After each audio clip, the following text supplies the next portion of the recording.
Buenas noches. Hace unos momentos el obispo emérito de Chilpancingo, Salvador Rangel, salió del hospital privado donde se encontraba desde el lunes en Cuernavaca. Se lo llevaron, salió en una ambulancia, lo llevaron a su casa en la zona conurbada de Cuernavaca. Tiene un nuevo abogado, Luis Alberto Gasca, dijo que el obispo no ha presentado su declaración ante el Ministerio Público porque su estado de salud no se lo permite. Su situación sigue siendo delicada. ¿Qué le pasó? ¿Qué pasó con el obispo Rangel? No tiene una conversación coherente, balbucea, le duele todo el cuerpo, o sea, está delicado. Ahorita esperemos que ya que llegue a su domicilio, se restablezca. Está delicado, obviamente, por los golpes que recibió, por las sustancias que le pudieron haber introducido involuntariamente. Está delicado en ese sentido. Es víctima, en este momento es víctima, y si en algún momento apareciera algún otro dato, bueno, ya sería cuestión de la Fiscalía que haya investigado y que tenga elementos suficientes para poder hacer alguna otra cosa. En este momento yo les puedo decir, por parte de Monseñor, él no ha cometido ningún delito. 4 días después, si no puede sostener una conversación coherente, pues ¿qué le dieron? ¿Qué le dieron al obispo? Quien, además, y contrario a la información que se había dado el lunes, pues todo indicaría, según su nuevo abogado, que sí fue maltratado, que sí lo golpearon. ¿Qué pasó el sábado con el obispo de Chilpancingo y por qué el gobierno, la autoridad de Morelos, tenía que declarar lo que declaró hoy? En 2 días el obispo emérito Salvador Rangel pasó de ser una posible víctima a un hombre que se ausentó por cuenta propia. La Fiscalía de Justicia de Morelos informó el lunes que el obispo había sido víctima de un posible secuestro exprés, que habría sido retenido, robado y drogado. Hoy, sin recato, el comisionado de Seguridad Pública de Morelos dijo que, contrario a la primera versión, Salvador Rangel no estuvo desaparecido. Entró a un hotel por voluntad propia en compañía de un hombre. Hasta donde sabemos, entró voluntariamente al motel con una persona del mismo sexo y esa persona después se retiró. Pero es todo lo que sabemos. Hicieron algunas declaraciones de que fue un secuestro exprés. Nosotros pensamos que no. A esta declaración se suma la filtración del acta médica del obispo, que incluye un examen toxicológico en el que había dado positivo a cocaína y benzodiazepina. En el mismo documento se exponía que llegó al hospital sin identificaciones, solo con un blister de sildenafil, medicamento utilizado para la disfunción eréctil, y con condones, lo que, lejos de aclarar el caso, expuso al obispo al escarnio público, al linchamiento moral y, por ende, a quitarle un peso político al cuestionado estado de Morelos en materia de seguridad. El fiscal tendrá que demostrar por qué sí fue un secuestro exprés, en base a qué lo dijo, y bueno, pues eso sí seguirá dando que decir, y volvemos a lo mismo. Los que están en la política están aprovechando esto para denostar el actuar de la seguridad en el Estado. Esta revelación de datos, aún en investigación, provocó que la Iglesia Católica rompiera el silencio que mantuvo desde el martes, un día después de que ellos mismos denunciaran la desaparición del obispo emérito. Hoy, en un comunicado, pidieron respetuosamente no hacer conjeturas y especulaciones que enrarezcan el caso de forma innecesaria. Aún con este comunicado, la duda sobre la calidad de víctima del obispo emérito no se despejó, porque su abogado anunció que dejaba su representación legal. Ya no soy más el abogado del obispo emérito, Monseñor Salvador Rangel. Esto en virtud de que originalmente me contactan y me piden que les ayude a presentar una denuncia en la Fiscalía General de Justicia por la desaparición del obispo. Así lo hacemos, se da el resultado con la localización de y a partir de ahí son los abogados del episcopado del estado de Morelos quien tienen a su cargo el asunto. Hasta ahora el obispo Salvador Rangel no ha declarado ante la Fiscalía. Esta noche salió del hospital y todavía hay preguntas que la investigación no ha contestado. ¿Por qué la camioneta del obispo no se localizó y se levantó un reporte de robo? ¿Quién usó y quién se quedó con la cartera, las identificaciones, tarjetas bancarias y el dinero del obispo? Pero no importa, ya la autoridad, el comisionado de seguridad del gobierno de Morelos, el señor José Antonio Ortiz, ya dijo que estaba en un hotel, que entró con un hombre, en fin. La Cruz Roja de Morelos se deslindó de que alguna de sus ambulancias fuera llamada, requerida para llevarse al obispo del hotel en Ocotepec, para llevarlo de ahí al Hospital General de Cuernavaca. Entonces, ¿quién lo llevó? ¿Por qué se habla de una ambulancia? ¿Y por qué cuando lo encontraron semi-inconsciente en el hotel no avisaron a las autoridades si era una persona en estado vulnerable, una persona de más de 75 años? Vamos a regresar al tema al final del programa. ¿Por qué hizo esto? ¿Por qué esas declaraciones del gobierno de Morelos? Para ganarle la discusión a la Fiscalía de Morelos, que habló de un secuestro express. En otras cosas, pues hoy volvimos a ver la imagen, una postal de lo que son las cárceles en México, en este México. Las mismas imágenes de hace años. Esta tarde, la desventura cayó en San Luis Potosí, otra vez, por cierto, segunda vez en un mes. Hubo un motín ahí en el penal de La Pila. Los reos que piden, pues que quiten al director del penal, un señor de nombre Arturo Cruz, y piden que se detengan las revisiones rutinarias, faltaba más, en donde les decomisan celulares con los que los reos grabaron parte del motín. Esa es una cárcel mexicana, son imágenes de hoy. Hachas, navajas, palos, una cárcel mexicana. Hoy fue San Luis Potosí, pero pudo haber sido prácticamente cualquier otro punto del país. ¡No queremos al director! ¡Que se largue el director! ¡Todo lo que está haciendo el director, banda! ¡Todo esto está pasando por culpa del director! ¡Sáquenlo, banda! ¡Ayúdanos desde afuera! ¿Algún día habrá alguien que ponga orden en las cárceles? Luego de 2 horas de motín, las autoridades recobraron el orden del penal, o eso informaron. De acuerdo con la Secretaría de Seguridad, no hubo heridos. Ahora vamos a ver esta historia. En Ensenada, en Baja California, hay ahora un nuevo motivo de alarma y de escándalo. Una alerta para localizar a 2 australianos, a Jake y a Callum Robinson, y a un estadounidense, Jack Carter. No se sabe nada de ellos desde el viernes que fueron a surfear en una playa. En Australia la historia ya llegó a los principales noticieros. Otra vez una historia así de México. Allá les da lo mismo si es la Ciudad de México, Ensenada, el Pacífico, el Caribe, Cancún, les da lo mismo. Es México. There are growing fears tonight for 2 Australian brothers and their American friend who have vanished while on a surfing trip in Mexico. Jake and Callum Robinson haven't contacted their families since Saturday. A search is now underway. Préndete, sácale chispa al starter. Préndete en fuego como un lighter. Sacúdete el sudor como si fuera un wiper. Los hermanos australianos se encontraban surfeando y acampando en Punta San José, en Ensenada. De ahí irían a un Airbnb en Rosarito, pero nunca llegaron. Hoy están desaparecidos. Las alertas las prendió en redes sociales la madre de los australianos, quien ayer publicó un post en un grupo de Facebook de extranjeros en Baja California. Ahí denunció la desaparición de sus hijos y dijo estar preocupada por uno de ellos, Callum, ya que es diabético y debe tomar medicamentos. Ayer mismo comenzó la búsqueda por parte de la policía de Ensenada, que dio con el celular de uno de los muchachos. Lo tenía una mexicana.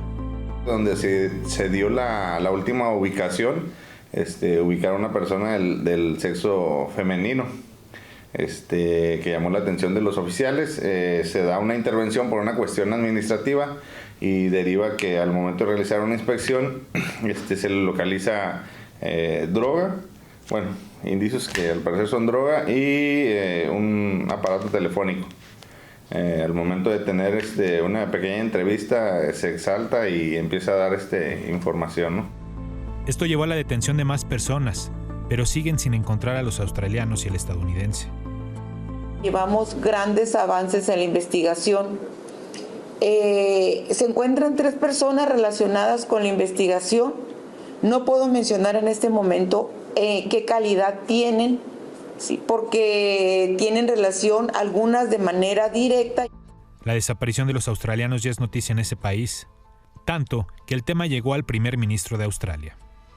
Good afternoon. There are major concerns for 2 Australian brothers who've gone missing while on a surf trip in Mexico. There's been a fresh revelation in the increasingly desperate search for 2 missing Australian brothers and their friend on Mexico's Pacific coast, with the discovery of a burnt-out ute. They have found numerous things that are concerning. Firstly, they have found a white burnt-out ute, which they think could belong to the boys. They also have found 3 abandoned tents, Jane. This is obviously must be very worrying for the families involved. When we do send our young men and women overseas to enjoy that adventure holiday, they invite an element of risk.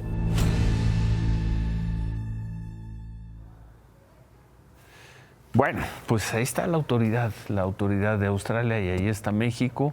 A los australianos les importa un comino si el Estado lo gobierna Morena o si lo gobierna el PAN o el PRI, es México. La fiscal dice que llevan grandes avances en las investigaciones, pues no deben ser tan grandes, ya que no han dado con estas 3 personas. Por cierto, la gobernadora de Baja California, Marina del Pilar Ávila, ordenó una búsqueda exhaustiva a estos 3 extranjeros, menos mal. Dijo que no permitirá que hechos así queden sin esclarecer, lo mismo de siempre. Las autoridades ya pidieron el apoyo de la Secretaría de Marina, lo mismo de siempre, para ampliar la búsqueda en el mar. Lo mismo de siempre.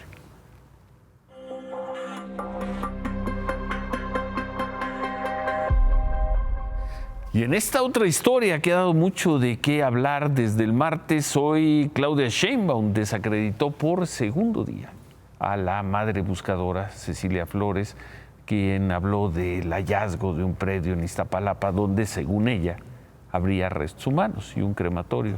Pero por segundo día consecutivo, Claudia Sheinbaum la desautorizó.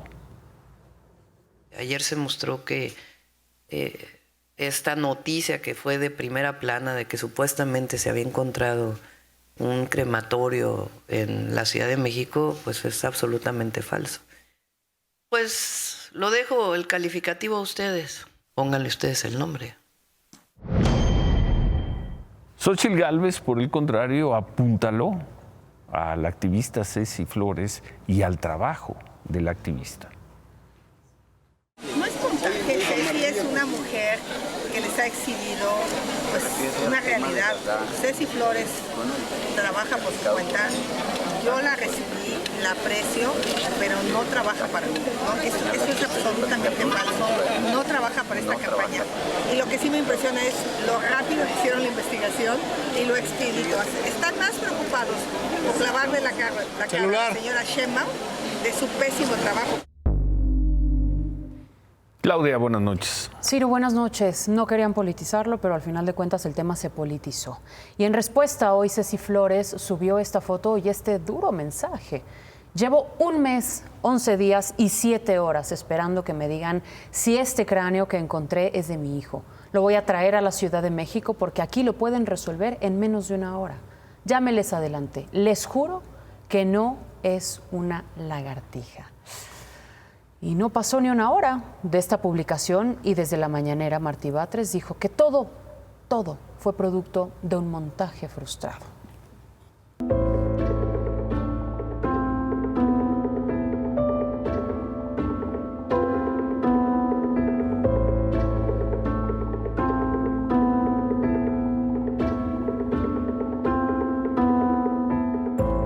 No pasaron ni 12 horas desde que se montó este gran operativo para que el gobierno de la Ciudad de México concluyera que no eran restos humanos los encontrados por Ceci Flores.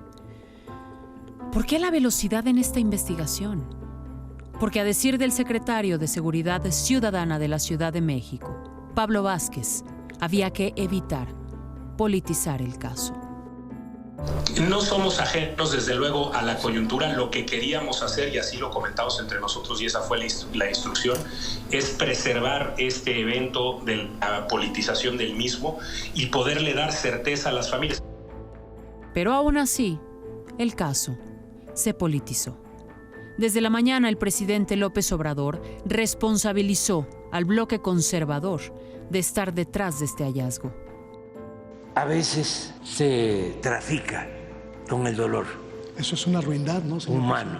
Mezclar pues yo no políticamente quiero el asunto decir humano. eso, pero sí, no se debe administrar la desgracia. No se debe traficar el dolor humano, con el dolor humano. Y porque eso, además, no les ayuda. Martí Batres, en su calidad de jefe de gobierno de la Ciudad de México, hizo una cronología de la investigación express y sentenció. No había ningún crematorio, era absolutamente falso, tampoco había ninguna fosa clandestina y tampoco había restos humanos. Era falso que hubiera desaparecidos, era falso que hubiera una fosa clandestina, era falso que hubiera un crematorio y era falso que hubiera restos humanos en esta zona. Una tomadura de pelo, según Martí Batres. Es entonces un montaje, lo que vimos, y podría decir ya después de lo que sucedió, un montaje frustrado. Declaraciones que llevaron a Ceci Flores a pedirle a la Comisión Internacional de Derechos Humanos, hoy, investigar lo que esta madre buscadora calificó como el montaje de las cifras de desaparecidos en el país. Falso, falso, falso, es lo que dice Martí Batres. Y luego habla de ¿un montaje de quién? De la señora Cecilia Flores. Y el presidente López Obrador dice, no se puede traficar con el dolor humano. Increíble. Increíble. ¿Y como para qué? Increíble. Pero como sea, Ciro, la rapidez con la que concluyeron que no eran restos humanos sino de animales fue asombrosa. Sí. Toda el ala de seguridad de la Ciudad de México y el gobierno federal trabajando en resolver de manera express el supuesto montaje.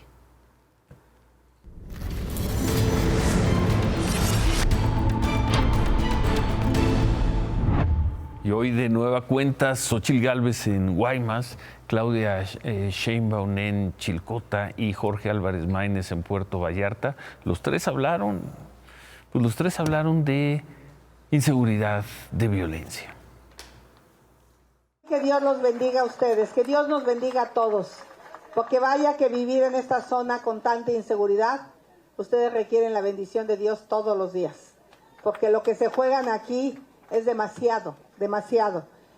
Y nosotros vamos a apoyar al gobierno del Estado, se los digo sinceramente. Aquí no va a haber odio, aquí no va a haber división, aquí no va a ser que tú eres de un partido y yo soy de otro, porque a quien le va mal es a ustedes. Para traer todavía más paz y seguridad, necesitamos trabajar, lo hice en la Ciudad de México, pero la justicia tiene que ver no solamente con los presidentes, con los gobernadores, con los diputados, sino también con el Poder Judicial. ¿Qué es mejor? Que a los ministros de la Suprema Corte los elija la Cámara de Senadores o el pueblo de México. El pueblo de México, levante la mano. El pueblo. Por eso vamos por el Plan C. Yo soy el único candidato a la presidencia que no tiene ningún compromiso, nada que deberle a los grupos del crimen organizado que se han encargado de colonizar la política, que se han encargado de someter estados, regiones completas, municipios a sus designios. Nosotros vamos a pacificar el país, vamos a poner orden. El conflicto con los policías de Campeche, pues lleva ya más de un mes, y hoy más de 50 policías protestaron en la Secretaría de Finanzas del Estado porque pues, no les están pagando la quincena, a pesar de que les avisaron que los cheques ya estaban. En la Secretaría de Finanzas un representante trató de explicarles que ya no era de su competencia, pues ellos ya habían autorizado los pagos. Ante esto, los policías fueron a la Comisión Estatal de Derechos Humanos, ahí pusieron una queja por agresión financiera contra el gobierno de Laida Sansores, y bueno, el desgaste en contra de ellos, que hay que recordar, el inicio de esta protesta es porque mandaron a mujeres a contener un motín en una cárcel allá en Campeche, las mandaron en pésimas condiciones, y ahora ya no les están pagando, o les están escondiendo sus cheques.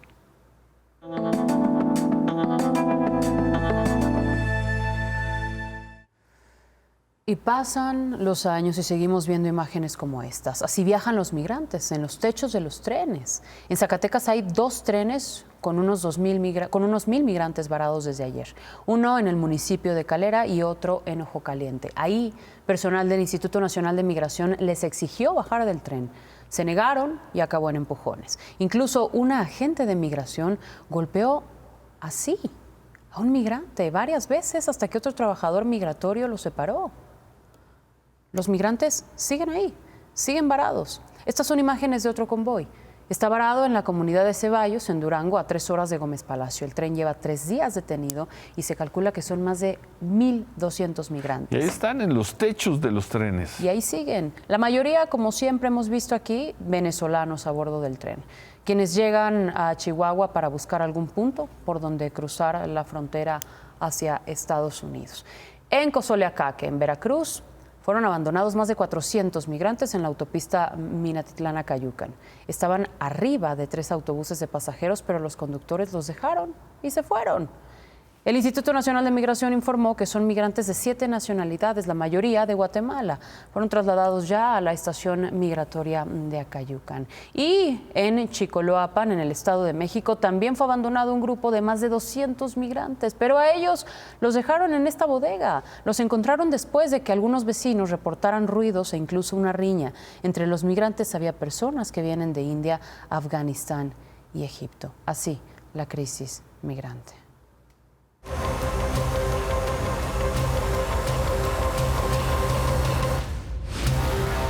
Anoche vimos que se alistaba un operativo para desalojar el campamento de manifestantes que mantenían en la Universidad de California en Los Ángeles. El operativo finalmente inició durante la madrugada. Tardó varias horas porque las barricadas no cesaron y tuvieron que llegar policías con equipo antimotines para finalmente entrar y levantar este campamento. Fueron cerca de 200 los arrestados. Donald Trump volvió a subirse al tema, volvió a criticar estos campamentos instalados en universidades en contra de la ofensiva de Israel en Gaza. Los Angeles, they did a really good job at UCLA. It was very much embedded. And just so you understand, this is the radical left. This is a movement from the left, not from the right. These are radical left lunatics. And they got to be stopped now because it's going to go on, and it's going to get worse and worse. And, you know, they take over countries, okay? And we're not letting them take over the USA. We're not letting the radical left morons take over this country. You can't let that happen. Biden también se subió al tema, aseguró que los operativos para desmantelar estos campamentos no son para reprimir a los manifestantes, que se permiten las protestas en Estados Unidos, pero que no se va a permitir el caos. We are not an authoritarian nation where we silence people or squash dissent. The American people are heard. It's against the law when violence occurs. Destroying property is not a peaceful protest.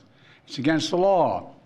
Vandalism, trespassing, breaking windows, shutting down campuses, forcing the cancellation of classes and graduations. None of this is a peaceful protest. Threatening people, intimidating people, instilling fear in people is not peaceful protest. It's against the law. Por lo pronto, esta tarde fue desalojado otro campamento, ubicado en la Universidad Estatal de Portland, en Oregón. Se reportó que 12 personas fueron detenidas durante este operativo para recuperar la librería de esta universidad. Ya son más de 2,000 las detenciones en 2 semanas durante estas protestas en las universidades en Estados Unidos. Por cierto, que aquí en la Ciudad de México, alumnos de la UNAM instalaron un pequeño campamento en Ciudad Universitaria frente al edificio de Rectoría. Eran unas 20 casas de campaña. Dicen que van a mantener este campamento en solidaridad con las protestas en universidades de Estados Unidos y en apoyo a Palestina. Vamos a ver si crece o si se mantiene así ese campamento ahí en las islas de la UNAM. Gracias, Claudia. Buenas noches. No me puedo ir, Ciro. Y no me puedo ir porque el presidente de Argentina, Javier Milei, parece no tener mayor problema con estrenar el nuevo avión presidencial, comprado, por cierto, por el expresidente Alberto Fernández en $25 millones. Ya no va. Lo va a estrenar el sábado en un viaje a Los Ángeles. Curioso, además, porque desde diciembre, recordarás, asumió la presidencia, Milei descartó o había descartado utilizar la flota de aviones del gobierno. Hablaba de austeridad. Pero hace unas semanas fue el Ministerio de Seguridad argentino quien le advirtió del alto riesgo y le prohibió al presidente Milei subirse a un avión comercial, por lo menos mientras sea el representante de la República de Argentina. Si mañana podemos ver cuánto costó ese avión, compararlo con el avión que teníamos aquí, el que según esto no tenía ni Obama, y ver si el avión de Milei es el más caro de los presidentes latinoamericanos, porque Maduro, el venezolano, el dictador venezolano, tiene uno también muy grande, muy bueno. A ver si mañana podemos presentar esos datos. Gracias. Sí. Gracias, Buenas Claudia. Noches. Gracias. Se presentó la primera demanda de amparo contra el Fondo de Pensiones del Bienestar. Se trata de una demanda colectiva. La presentaron poco más de 700 trabajadores de tanto del sector público como del privado y se amparan para que sus afores no se vayan a ese fondo, al Fondo del Bienestar. Aseguran que esta reforma es retroactiva y contraria al principio de seguridad jurídica, ya que no afectará solo a las cuentas inactivas. Los abogados que representan a estos trabajadores, más de 700, aseguran que en los próximos días vendrán más demandas. Veremos. David. Banco de México realiza una encuesta entre muchas empresas, muchos hombres de negocios, para ver cómo está el clima de negocios. ¿Qué tal, Ciro? ¿Cómo estás? Muy buenas noches. Durante 21 meses consecutivos han dicho que su principal problema para hacer negocios no es la tasa de interés, no es el tipo de cambio, es la inseguridad. ¿21 meses? 21 meses consecutivos diciendo que... Estos no han dicho nada porque nada ha cambiado en 21 meses. O no les hacen caso. O les van a decir que son neoliberales, conservadores, que quieren mantener sus privilegios y que todo es por la época electoral. Y los van a ignorar. Pero si quisiéramos que este país creciera a una tasa, aunque sea como los neoliberales, que crecía al 2.4% anual, este sexenio va a terminar con un crecimiento menor al 1% anual y la economía, el PIB per cápita es menor al que era en 2018, pues se tendría que atender el problema de la seguridad, no decir que todo está muy bien, requete bien, y que quienes se quejan, como estos empresarios consultados por Banco de México, lo hacen por fines electorales, por obtener ventajas. La realidad es muy diferente. Hoy el principal problema durante los últimos 2 años de este país, el principal problema para hacer negocios en México se llama inseguridad. Hemos tenido muchos discursos, pero hemos tenido muy pocas acciones. Remátala, David. Por primera vez en 45 meses las remesas no crecieron más el mes pasado de lo que lo hicieron ese mismo mes del año anterior. Se comienzan a desinflar. El obispo Rangel no ha dicho una palabra todavía, ya salió del hospital, pero él no ha dicho nada. Sin embargo, el gobierno de Morelos ya lo humilló, ya lo denigró. Volvemos con eso.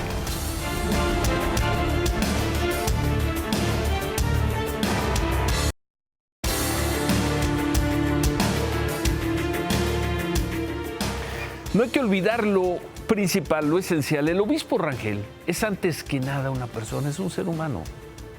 Y por lo mismo merece respeto como todo ser humano. Pero hoy vimos que el gobierno de Morelos es otra cosa. ¿A qué venía lo de decirle a los medios que estaba en un motel con una persona del mismo sexo? ¿Eso lo tenían que decir en una declaración banquetera? Hay épocas de virtud y hay épocas de miseria. En estas últimas proliferan los canallas.